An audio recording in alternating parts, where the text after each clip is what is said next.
आज आमच्या शिवसेना पक्षाचे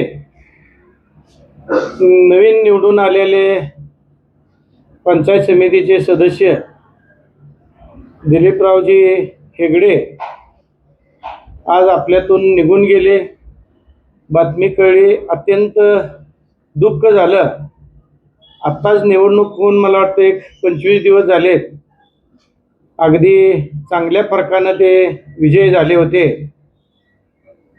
मला वाटतं राज्याला एक आदर्श देण्यासाठी आमदार सुहास भैया आणि मी एक निर्णय घेतला होता की आपण एक वेगळा संदेश द्यायचा महाराष्ट्राला आणि आपण एक तृतीयपंथी असणाऱ्या एका उमेदवाराला उमेदवारी द्यायची आणि अगदी ताकदीनं त्यांना निवडून आणायचं। मला वाटतं आम्ही तिकीटही दिली आणि त्यांना 2500च्या फरकानं निवडून आणले।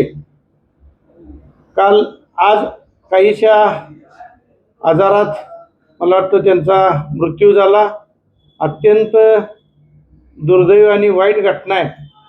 एक गावाला त्यांनी दिशा देण्याच्या दृष्टीने डेप्युटी सरपंच पदावरती चांगलं काम केलं होतं। याचा अनुभव घेऊन आज पंचायत समितीला ते निवडून आले होते। पंचायत समितीलाही त्यांनी चांगलं काम अगदी केलं असतं, पण आज दुर्दैवानं ते आपल्यात नाहीत। ते आपल्याला मला वाटतं सोडून गेलेत। सगळ्यात मोठं दुःख मला आणि आमदार साहेबांना झालं, त्यांच्या कुटुंबांना झालं, त्यांच्या गावावरती दुःखाचा डोंगर पसरला। मला वाटतं त्या कुटुंबाला आणि गावाला त्या दुःखातून सावरण्याची परमेश्वरानं शक्ती द्यावी आणि ती परमेश्वर निश्चितपणानं आमच्या देवबापाच्या कुटुंबाला शक्ती देईल आणि या दुःखातनं त्यांना सावरतील। मी माझा शिवसेना पक्ष आमदार आणि खानापूर आटपाडी विधानसभा मतदारसंघाच्या वतीनं मी त्यांना भावपूर्ण श्रद्धांजली वाहतो।